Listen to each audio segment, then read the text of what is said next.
The Dark Waters channel is for entertainment purposes only.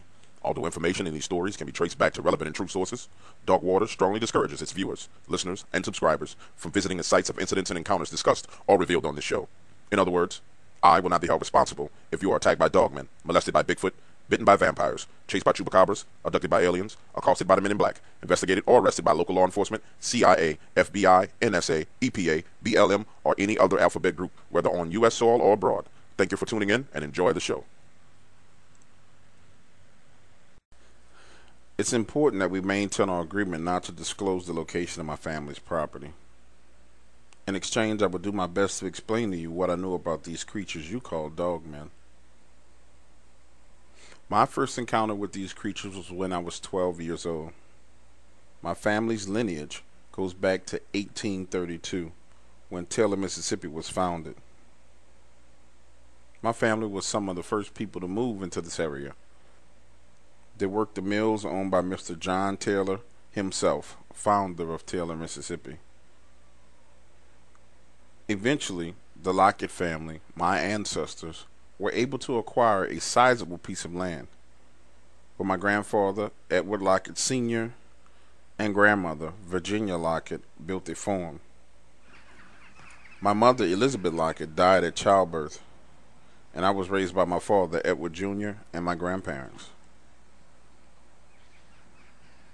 As a boy, I was responsible for a number of chores around our property, ranging from feeding the hogs and chickens to gathering corn from the fields, simple tasks that children today never do.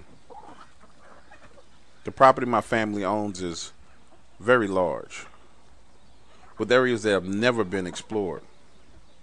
To give you a description, if you can imagine a 5-acre rectangular clearing in the woods. The property is oriented north to south, with our home at the southeast corner of the clearing. Behind our home is a cornfield that extends the entire depth of the clearing, moving north, and it stops 75 feet from the wood line. To the west of the cornfield was our barn, hog pens, chicken coops, and storage shed. Further west was a ridge line that ran along the length of the clearing and beyond. At the base of the ridge was a drainage ditch, and moving inward, back towards the house, was a dirt road. I was told that the property was purchased from the Chickasaw Indians. The Chickasaw were a proud and civilized people with their own laws and religion. They were above all other things warriors, and developed a reputation as a fierce fighting force. My father told me that deep within the boundaries of our property was the heart of the Chickasaw Nation, a place where they buried their dead and praised their gods. Life was very quiet on our farm for many years, until 1948, when my grandfather signed a deal to provide oak and hickory wood to a local sawmill. From that day on, the property was teeming with life, logging trucks going back and forth, and people constantly on the land. The dirt road was widened, and trees were cleared deep into the wood, creating a roadway that led to the back side of our property. After 2 weeks of clearing work, my father and I drove the roadway that extended at least 7 miles deep into the woods. There were these huge oak trees with limbs that grew in all types of directions, twisting and turning, covered with moss. You could tell that this area had not been disturbed by humans in a very long time. It had a feeling to it, like there was something just beneath the surface, waiting or lurking. My father was not very comfortable in this area at all. As I climbed the limbs, he urged me to return to the truck. The look on his face was one I will never forget. It was a face of fear, fear of the unknown. He knew something was not right. The following week, full-scale logging commenced on the property. A crew of 30 men, along with a foreman named Mr. David, were present on the property daily. Grandfather, along with his best friend Barnabas, spent hours deep in the woods hunting and trapping. It was on one of these hunting trips where my grandfather was first alerted to something being wrong on the property. While deep beyond the area where the loggers were working, They came across several severed deer heads, just the heads only, and one of the heads had been positioned on top of a stick and stuck into the ground. It seemed like a marker of some sort. Barnabas described the feeling of being watched on all angles during dinner that night. He said it was almost as if the forest was alive. Not long after that, tales started coming in from the loggers about fast-moving figures that would follow them out of the woods, and they began to leave the area long before sunset. Mr. David, the foreman, was not a superstitious man at all. He insisted that the men worked every hour of daylight possible. I remember. It was a Tuesday evening, right before sunset, when a group of loggers came barreling down the road in a pickup truck, driving like they were running for their lives. They were met at the front of the property by Mr. David, who stood there blocking the road. Mr. David was a big man. He towered over most men at 6 feet 9 inches. He had worked in the logging business since he was 19 years old. Standing there in front of the speeding truck, I knew he was fearless. The men came to a stop just before they hit him, and all exited the truck, some looking backwards towards the woods and up at the ridge line, and others just looked like they saw a ghost. Simultaneously, they all began to speak like a symphony of chaos and fear. The overwhelming point being made was that one of the men had disappeared. He was gone. They only were able to find his torn shirt with blood on it, but nothing else. Now these men were loggers, some of the toughest people I have ever known. They had seen death over and over, gruesome deaths, horrible accidents. But whatever this was, this time was something unnormal, even for them. One of the men said, "I was talking to him. He was right there behind me. Then I heard a grunt, and he was gone. He vanished in thin air. There's something in these woods, something we don't need to be messing with, sir." Mr. David, my father, Barnabas, and my grandfather all went into the woods that night looking for the missing logger. When they returned, they all were speaking in hushed tones, something that was unusual for my household. See, there were very few secrets held in my house. My grandfather, Ed Sr., didn't believe in secrets. He believed that a boy should be raised to be a man. But that night, something was being kept a secret, and I knew it. That secret came spilling out at 4:30 a.m. the next morning. The dogs on the property began to bark like I've never heard them bark before. We had 4 dogs. They were all mixed breeds, German Shepherds and Collies, which made them both huge and smart animals. But this barking was different than anything I ever heard before. When I moved to the living room, everyone was already awake, weapons in hand and at the ready. Confused, I asked my grandma, "What's going on?"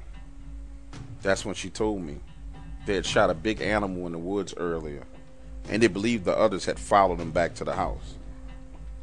The dogs were quickly brought into the house, and my grandmother and I were rushed up to the attic. Below, we could hear the dogs running from room to room inside the house, barking and growling. Then, above all the noise of the dogs and the sound of everyone talking, came a growling sound, so powerful that I swear it shook the floorboards in the attic. My grandmother moved towards the front attic window and looked out. She never quite described what she saw to me. There really was no need for her to. By the way she reacted, I knew it was some type of monster. Then there was the sound of something smashing against the side of the house. Not the sound of something ramming, but the sound of something smashing against the side of the house over and over again. That was followed by gunfire that lasted for the next hour and a half.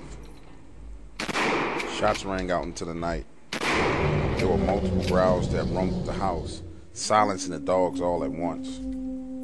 Then there was a howl in the distance, and all activity stopped.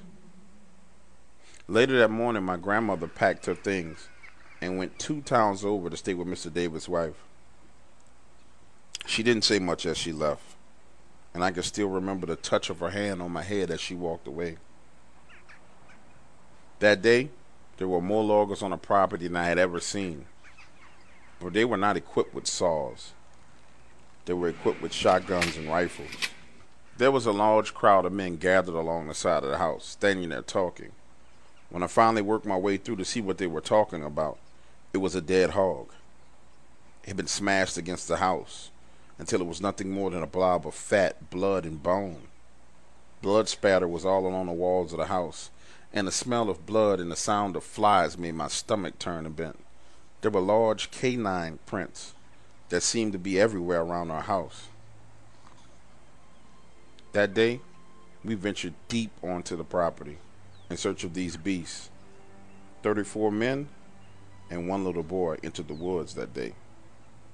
The landscape varied from small hills and ridges surrounded by large moss-covered oak trees that barely let any sunlight in, to wetlands that were hard to travel, my 12-year-old body waist-deep in water, gun high above my head. There, beyond the wetlands, we came across these giant structures. They looked like some form of a nest where someone or something had burrowed its way into the ground. By noon, we were tracking our way back out of there to the trucks when Mr. David and my father found what they believed to be a Chickasaw burial mound. There was a number of large rocks that formed a rectangular shape inside a small clearing. The ground rose steeply, forming a large mound flanked by 2 trees. The discovery seemed to bother Mr. David, and he hurried us away back to the truck. We arrived back at the house right before sundown and met the men in the barn to do a head count. All 34 men were present, and 10 men volunteered to stay in the barn and serve as armed guards for the night. Ed Sr., Ed Jr., Barnabas, and David all stayed in the house. 2 dogs were placed in the barn, and the other 2 were left inside the house. That night, my father stepped out onto the back porch for a smoke, and that was the first time I saw the Dogman with my own eyes. I was opening the porch door to bring my father some matches when I saw a large figure standing among the rows of corn in the field. The corn had begun to die and was turning brown, and this massive gray figure stood out from the moonlight. Charlie, the largest of all 4 dogs, came flying by me through the open door, positioning himself between me and this gray figure, which had to be 10 feet tall. Initially, it was not looking my way, but the growl from Charlie caught his complete and total attention. The moonlight seemed to reflect off his eyes as it turned to face Charlie, giving them an amberish reflection. That allowed my mind to realize and come to terms with the fact that this was some type of monster. Then, it stepped forward out of the cornfield and into the open. I still remember the way my dad said it. Oh my fucking goodness. What I saw was a giant wolf head. It was 4 times the size of Charlie's head, and his snout was thick, wide, and long. It had a fresh scar on its nostrils. Then there was this popping noise, like the sound of a human joint crackling, but way louder, and this animal was down on all 4s in a split second. My father reacted, pulling me into the house while firing his shotgun at the creature and slamming the door behind us. Charlie was left outside to fend for himself. There was barking, and then a loud yelp, and Charlie cried out in pain. Then came the loud thud against the top of the door. That night was horrific, with sounds of screams from drum and gunfire. The entire farm was alive with hogs and chickens panicking and making noise. Along the side of the house, it sounded like something was dragging its claws the entire length of the house. They were on the roof walking, looking in the windows, growling. Barnabas, my grandfather's best friend, counted 12 different creatures that night. The odd thing was, they were sure that they were hitting these animals, but the bullet seemed to not even slow them down at all. That night was long and terrifying, and at sunrise, the 10 men in the barn shared their descriptions of these beasts. Some were slender and lean, with wolf heads and shorter snouts. They all switched from 2 legs to 4 legs rapidly. They found Charlie's body torn to pieces among the rows of dead corn in the back of our property. That day, no one showed up to log the property, and 5 of the 10 volunteers left the property, urging my family to leave as well. Barnabas was on the fence about staying. Mr. David, the foreman, was hell-bent on finishing the job and getting paid, so he went to another county and hired a crew of workers. Part of their agreement for employment was that they had to spend the night on the property in the barn. That way they could work early and maximize the day. That 15-man crew only lasted 24 hours. They all left in the middle of the night when a deer carcass was dropped through a hole in the roof of the barn. The kill was so fresh that the deer's legs were still kicking and moving as it hit the ground, squirting blood from its neck where its head was torn off. This was the beginning of the end of my time on the farm. My father was now very worried about me being on the property. Meanwhile, Ed Sr. had met a man who was a part of a big game hunting club. Seeking his help, he tried to explain to him the nature of these animals that they would be hunting. But the man was convinced that he could track and kill these animals. So the next day, 8 big game hunters entered the property and went to the backside into the woods with intentions of spending the night. At 5 a.m., only one man returned, frantically beating on the back door of the house. He was speaking in odd tones and gibberish. Whatever he saw made him lose his mind. That very same day, I was taken to be with my grandmother in a city 50 miles away. And 2 weeks later, there was nothing left of the farm. The chickens and hogs were all killed, along with the dogs. The barn had been set afire in a desperate attempt to escape the gray one. That was the name that had been given to the large gray wolf that I saw, who turned out to be the leader of the pack, which had over 20 members. Ed Sr., my grandfather, finally abandoned the property when one evening, before dusk, he spotted the gray one and 10 other dogmen standing on the ridge line looking down on the property. He realized that daylight provided no security from these animals. So he left the property with the intentions of regrouping and planning to come back and take back our ancestral home. It had been 2 months since my family abandoned our ancestral property. Some of my father and grandfather said they were going back to retrieve some personal items, including the deed to the property. I was both excited and worried. Ed Sr., my grandfather, called his trusted friend, Barnabas, and the 4 of us took the hour-long drive to the property. The sight of the house brought back memories of the night I spent in the attic with my grandmother, while my dad and others fought off the creatures we now were calling wolfmen. The sound of Charlie, my favorite dog, being killed while defending me, and the sounds of the creatures on the roof of the house all came flooding back to me in my mind like someone had opened a faucet of memories. I was snapped back to reality when Barnabas opened the door to the truck and stepped out with his shotgun. He looked at me and said, "Boy, to the roof. If you see something, fire a single shot and don't shoot at them." Dad backed the truck up right up to the front porch, and I climbed from the top of the truck to the roof of the house. On the roof, I was able to see the entire property. It had fallen into such disarray. Long gone was the well-cut grass. In its place was high weeds. Vines had begun to run along the side of the house, and the place I remember was starting to fade. It felt gloomy, as if there was a dark energy surrounding the property. I sat there staring out at the shell of the home that I used to live in. These creatures had taken everything from my family. There in that moment, I was angry, not afraid. I knew what my father and grandfather were feeling as they searched the house for the deed of the property. While deep in thought, I began to catch that familiar scent of wet hair, blood, and urine. The scent of one of those creatures was blowing in from the north side of the property. Over near the barn was one of them, with his nose pointing straight in the air, sniffing.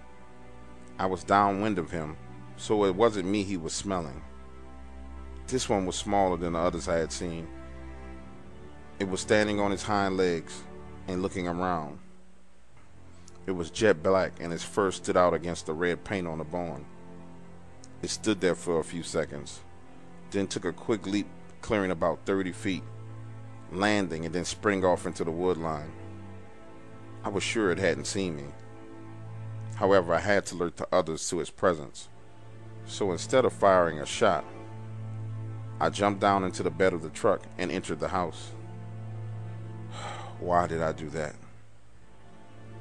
Our home, which was beautiful, had been ransacked. Broken furniture with claw marks spewed all through it.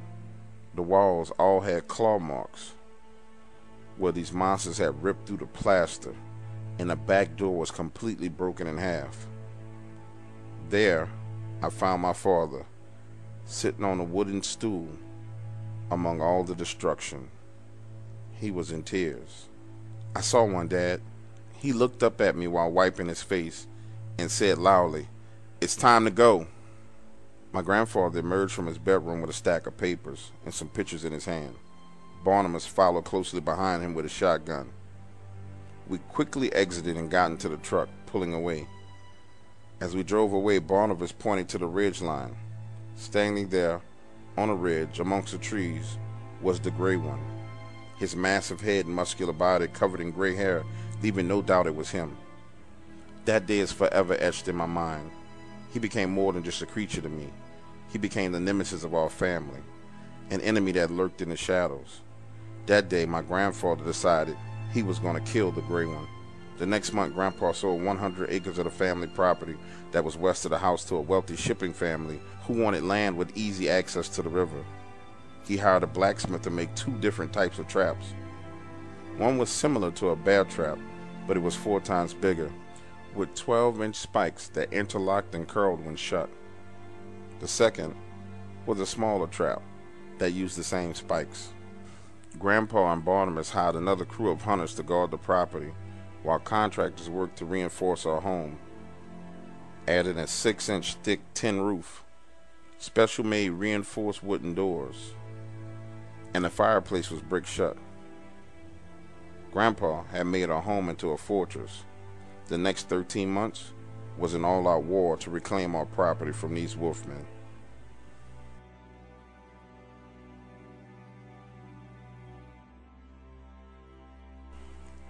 Barnabas, my grandfather's best friend, was assigned to do some research on these creatures.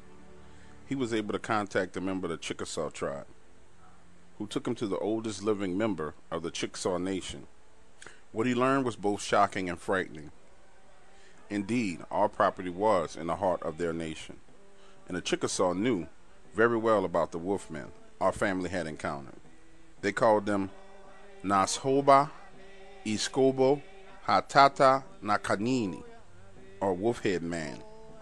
The wolfmen had roamed the lands for hundreds of years, along with what they called Lofa. Today we call them Bigfoot. The Chickasaw and Choctaw tribes had come to fear and respect them both. The wolfmen were fierce hunter-killers, and they lived on the deer of the land. He told Barnabas the story of a hunting party of 10 men that ventured out to gather food. These men were expert hunters and trackers. They were the first to come across these wolfmen. The group tracked a large buck they had wounded into an area that they had previously not ever ventured into. The land today is known as Lake Sardis. Then there was no lake. The land was nothing more than slough and wetland. They came to a dense forest and found the buck there torn to pieces, its head resting on a tree branch 15 feet in the air. Then, from the trees, the wolfmen attacked their party, slashing and biting. Only one man was able to escape.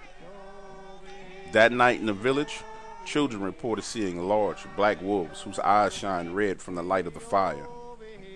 And that very next day, the Chickasaw and Choctaw sat down and had a meeting. They decided to send out two groups of warriors into the area to kill the beast. What they encountered was a pack of 5 wolfmen, and they were forced to retreat.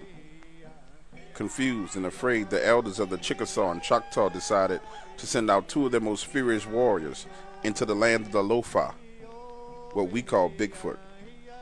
Their job was to steal bones from the burial ground of the Lofa and take them to the land of the Wolfmen in hopes that the Lofa would come to retrieve them. The men journeyed northwest into the land of the Lofa, and after 4 days they arrived at their destination. The 2 warriors entered a clearing at sunset where they found large mounds surrounded by stones, and in the middle was a structure made of large tree branches.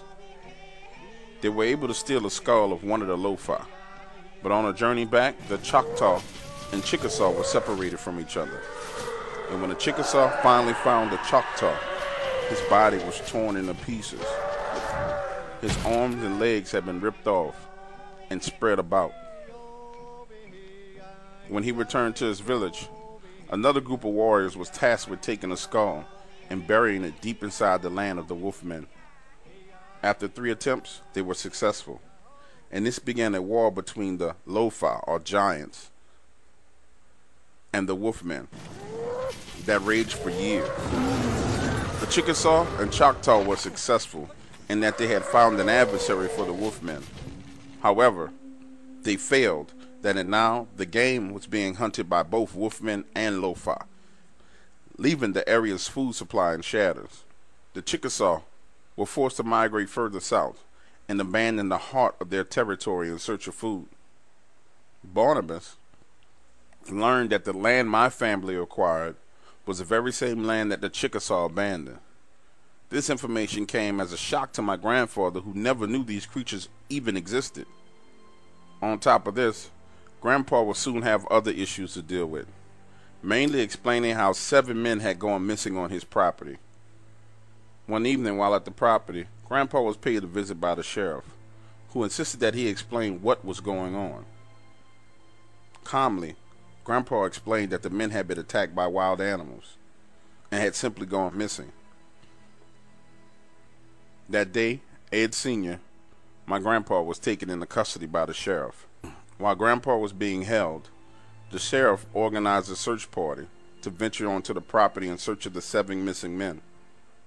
Initially, the search party was going out into the woods unarmed, a sign that they believed that our family was guilty of foul play. But Mr. David, the foreman, who was very well connected, insisted that the men bring dogs and weapons to use during the search. The events of that day would leave no doubt that my family was innocent of any wrongdoing. As the police garnered men for the search party, witnesses were being interviewed about the events that happened over the past few weeks. The 10 men who worked security in the barn all told their stories of the beast that attacked the barn that night. Mr. David, Barnabas, and my grandfather all shared their experiences, which initially fell on deaf ears. However, in a matter of 24 hours, my family's good name would be cleared. The sheriff finally had organized the men that he wanted for the search party: 20 civilians, 10 sheriff's deputies, and 5 men from wildlife and fisheries were about to experience firsthand the terror of these creatures. Mr. David and Barnabas volunteered to join the group. They knew how risky it was to venture into these woods. The search party departed at daybreak, equipped with the torn shirt of the first missing logger and 7 dogs to track the scent. The men spread out, forming a line, 15 yards apart from each other, and entered into the woods. The first 7 miles of the journey, they experienced nothing. However, when they reached the area of old moss-covered oak trees, the woods took on a more sinister feel. The scent dogs that were leading them began to slow their pace and behave abnormally. One dog simply lay flat on the ground and refused to move at all. As they moved deeper and deeper into the woods, all 7 dogs stopped and began to pull in the other direction, trying to leave the area. Barnabas recalled seeing dark figures moving quickly in front and behind them. However, the sheriff insisted that the men pressed forward and continued the search. The terrain began to change into sloughed and muddy wetland when the men spotted their first set of fresh prints. They were bipedal, canine footprints the size of a grapefruit. The prints went on for a few yards, then disappeared. Then, all at once, the dogs began to bark, looking upwards into the trees and trying to pull away. Two of the dogs actually broke their leash and ran in the other direction. There was rustling sounds from the trees above their heads, and they began to hear growling noises from all different directions. Some of the men began to panic and broke the line, backing away to flee out of the area. Mr. David told my father and I that the creatures moved with such ease that it was frightening. He spotted them darting from tree to tree, some on the ground, while others in the air. Simultaneously, several others were racing along the ridge line to get behind them and cut them off. Shooting began to break out from all different directions, and one of the men from the Wildlife and Fisheries Department was shot in the arm. After a short time of mass confusion, somehow the sheriff deputies were able to round all the men together and get them to form a circle and retreat out of there. When they arrived back at the house, the sheriff was at a loss for words, and when Barnabas asked him if he believed Ed Sr. now, he simply radioed the station and had him released. The sheriff, now concerned, offered to leave armed guards at the property to help my family, but Ed Sr. declined. There was already enough dead people on his conscience, and he did not want any more. Ed Sr., Ed Jr., Barnabas, and Mr. David hunkered down and prepared for the creatures to retaliate. The men had trespassed on their land, and the wolfmen were sure to come back that night. Meanwhile, Grandma and I were dealing with our own problems. The people in the town began to gossip and call our family murderers. Kids began to call me the devil's grandson. This led to me having lots of fights. With no brothers and sisters, I had to fend for myself. Sometimes in my mind, I would try to move and attack the way the gray one would, jumping towards the kids fighting me, kicking and punching and biting them, anything to defend myself. It took a few of these fights before people decided to leave me alone. Grandma was being ostracized by the people of the community. Everywhere she went, people were whispering and snickering. This was starting to take a toll on my grandmother. She began to isolate herself and started having problems sleeping at night. Terrorized in her sleep by the memories of these creatures, and harassed by day from the people of the community, combined with her now being worried about her husband and son who were on the property trying to fight off these creatures, Grandma began to break down. Mr. David's wife was truly a lifesaver for my grandmother, giving her a sympathetic ear, as both their husbands were in danger. They were now bonded by the trouble that these creatures had created. While I was fighting for our family name, Grandma was fighting for her sanity. And back at the property, Grandpa and my dad were fighting to protect our legacy.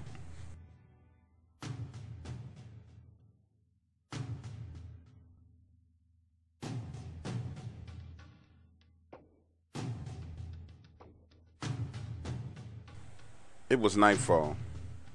They began to hear a rumbling sound as if an army was running through the woods. Standing with the back door open, it grew louder and louder,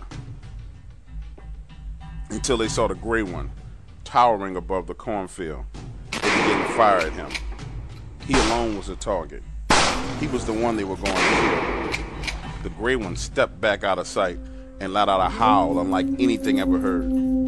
They slammed the door and locked it behind them, heading toward the windows, following behind the movement of the dogs. At the rear of the house, you could hear the sound of the small metal traps closing in the cornfield, and the creatures yelping in pain as the spikes hit their flesh. The sound of them sliding off the metal roof that had been greased with thick motor oil let Grandpa know his plan was working. And they unleashed round after round after round on these creatures. It was the wolfmen now who were the ones being hunted. Finally, one of the large traps was set off on the west side of the house, and the animal cried out in pain. They all rushed to the window to see it standing there, was the large metal spike lodged in the fleshy meat above its knee. There was a pause in all the activity as the creature struggled to open the trap with its claws. It began to make this yipping sound, as if it was calling for help. Then two other creatures approached. The look on this creature's face was one of panic and terror. They yipped back and forth, all looking concerned and confused. Then the other two creatures began to pull the trap apart, tearing the flesh from the creature's bones as they ripped the curled spikes out of his leg. The gray one stepped out of the darkness and let out an enormous howl, and the rest of the creatures retreated into the darkness. Grandpa took aim at the gray one, firing a single shot that hit him in the shoulder, wounding him. Everyone was in a celebratory mood that night except for Grandpa. He was now more worried than ever. The gray one now had been wounded and be far more dangerous. That morning, they walked the property and discovered that 9 of the small traps were missing and found trails of blood everywhere. These creatures were indeed not invincible, and that night had proved it. Checking the roof, they were able to see where one of the creatures had slid off and fallen next to the trap, surmising that it was the same one who got caught in it. They could have tracked these creatures that day, but Grandpa decided it was best to stay near the house where they had the advantage. The following 2 nights were completely uneventful, and the farm seemed to take on a sense of peace and serenity that my father described as a rebirth of the good old days at Locket Ranch. Even the air seemed fresher and cleaner. But again, Grandpa knew better and was taking time to set more traps and be prepared for what he knew was going to be a vicious attack. He took mud and dirt and packed it at the back porch steps, setting one of the larger traps there, surrounded by smaller traps. There was not a space anywhere around the house that had not been trapped. Above the back door, he suspended a trap in the air, connecting a chain to it and a strike plate right at the doorstep. That way, if any creature tried to come in the back door, the trap would lock around its head. Grandpa was nervous. He knew that now that these creatures had been wounded, they were going to try and breach the house and kill them all.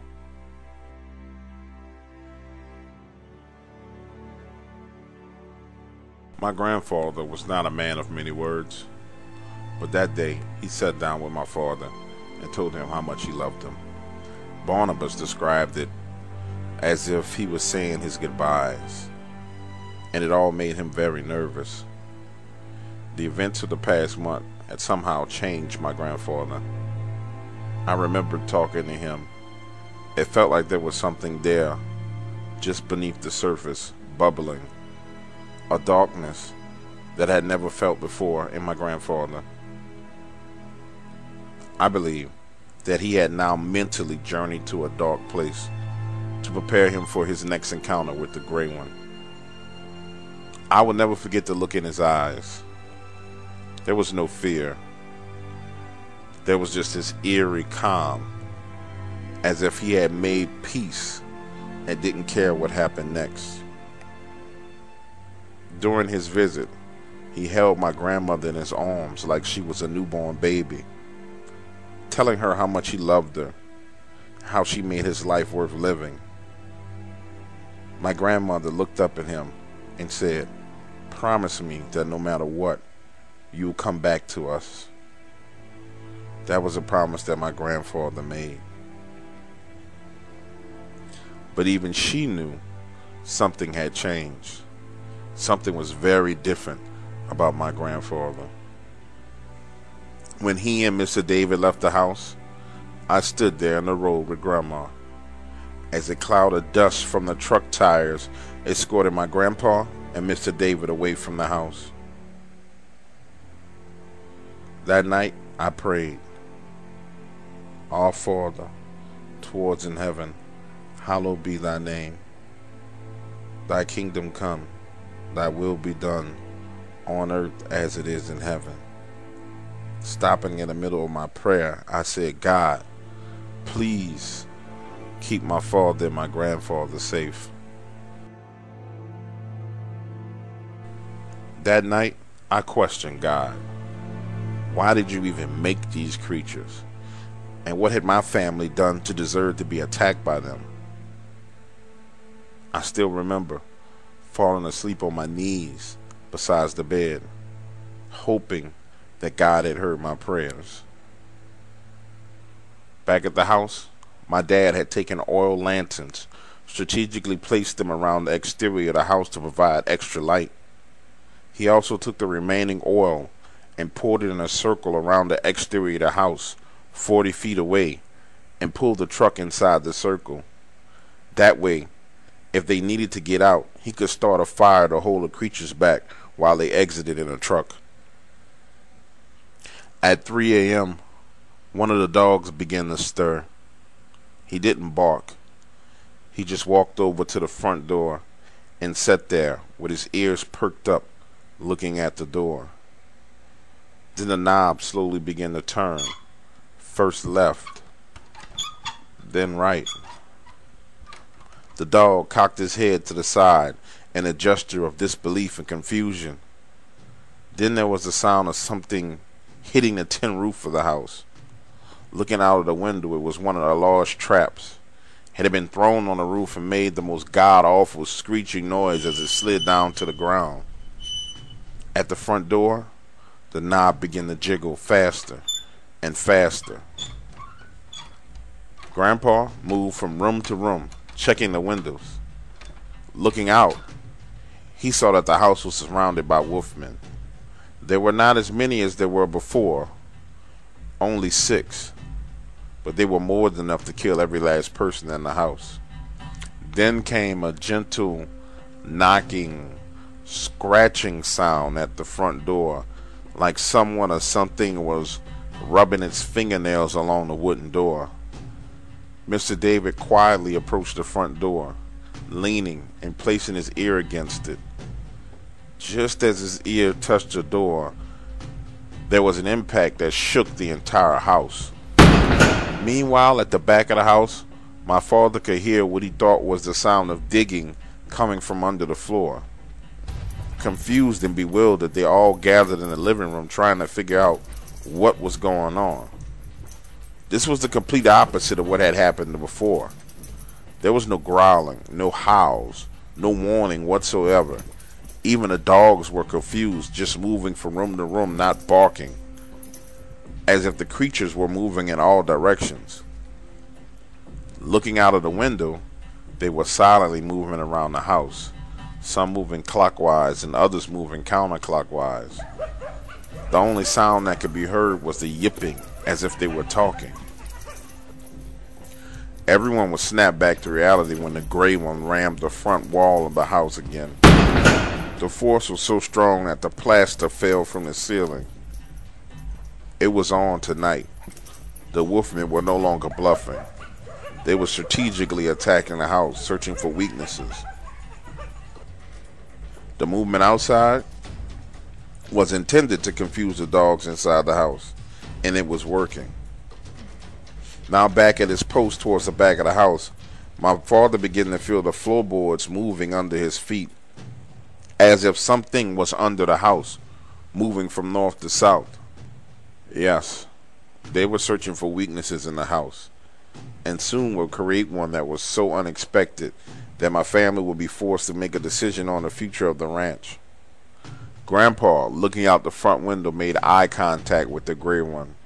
His large yellow eyes, with jet black pupils, were so focused. It stared at him with an almost human-like expression of anger and malice, giving the impression that it was coming for him and him alone. Grandpa raised his weapon, pointing through the bars on the window, and for the first time he realized how badly he had underestimated these wolfmen. The gray one, standing there, looked down at the weapon, and in an instant showed that he recognized it to be a gun. Then, without taking a step, it leaped backwards over 40 feet, landing and running alongside of the house. Grandpa turned, looked at Barnabas and said, "It knows what a gun is." Now in a drunken state, Barnabas just laughed and replied, "Let's see if they know what a fucking bullet is." Then he fired one out of the window. The last impact from the gray one left a crack in the plaster that ran from the floorboards up the wall to the ceiling. He was much stronger than Grandpa anticipated, and soon would prove to be much smarter as well.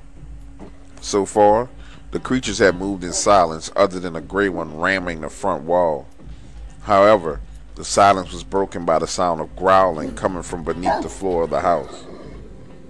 And a loud thumping sound began to shake the house at its very foundation. The dogs began to bark and scratch at the floorboards. All hell was breaking loose. While the growling was getting louder and louder, Mr. David peeked out of the front window and saw the gray one, 15 yards away from the front door, crouched down in the stands, ready to explode and hit the front wall again. Grandpa just stood there listening to everything going on. His eyes glazed over as if he was in some sort of a trance. He was thinking, trying to figure out what these creatures were doing. Then it hit him. They were trying to bring down the entire house. The digging was weakening the foundation, and the gray one was going to knock the entire house down, or at least knock the front wall in.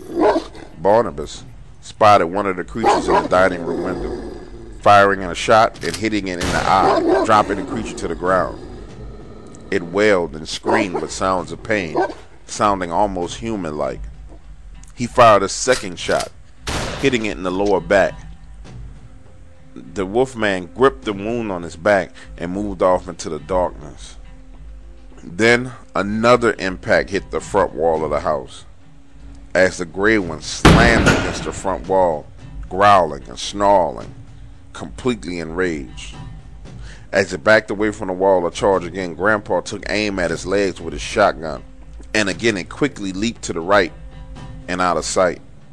Grandpa had had enough, and he went to open the front door when Barnabas grabbed him and said, "Are you fucking crazy? You're gonna get us all killed." But Grandpa indeed had lost it. His ranch was destroyed. He was separated from his family. Men that he had known since they were little boys died on his watch, and just beyond the door was the source of all his problems. And there was nothing he could physically do to stop it. Leaning on the door, he slid to the floor and broke down crying. Not out of fear, but anger and frustration. In the middle of all the chaos, Grandpa was having an epic meltdown. His entire body shook from the third impact, and they all heard the ceiling joists in the house begin to splinter and crack. It was only a matter of time before the gray one would take either the front wall down or the entire house.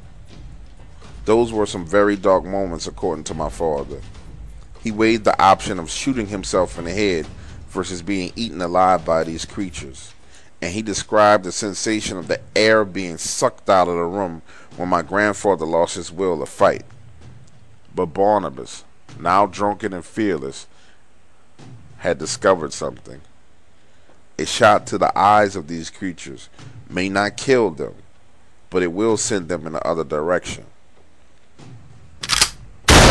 Barnabas moved from room to room, firing shot after shot. Finally, he hit another one in the nose, and it spun around, yelping in pain. Indeed, Barnabas had found a way to quickly hurt these creatures, but he was not the best shot. Grandpa was a deadly shooter with a rifle. Barnabas, in a drunken rage, yanked my grandpa up from the floor and said to him through clenched teeth, "I don't shoot like you. You're gonna have to do this. You're gonna have to save us. You're gonna have to man up." The fourth impact on the front wall was so powerful that the light fixtures fell from the ceiling. Grandpa, now refocused, quickly took aim out of the window, firing a shot, hitting a gray one in the air, completely severing the top portion of it. He fired again, but missed as it took a leap away from the house. This was now a cat and mouse game between the gray one and Grandpa, Every time it moved forward, he took a shot, and it would move away. The front wall could not withstand another hit, and this went on for the next 2 hours until well after sunrise. Then, just as quietly as they came, the wolfmen left.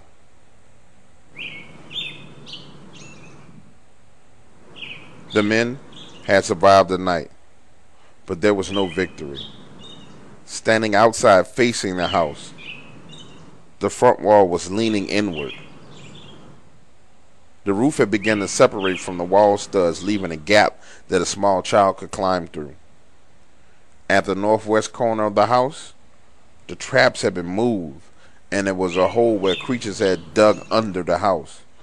Barnabas crawled in and discovered that the dirt surrounding the front wall of the foundation had been dug away from east to west, and the digging continued along the east side of the house. The bricks on a chimney stack alongside of the house had been taken off and were piled next to the house as if someone had been taking them out one by one and dropping them there. With the house on the verge of collapse and no place to hide, Grandpa decided to abandon the property for good. That day he realized there was nothing more that could be done. 2 weeks later, he took the remaining proceeds from the sale of the 100 acres and bought a house 50 miles away near Mr. David, where my family has lived since that day. Taylor, Mississippi is still plagued by the activity of these creatures, and whether you're a believer or a skeptic, it would behoove you to stay right there at your computer where you're safe and avoid these creatures at all costs.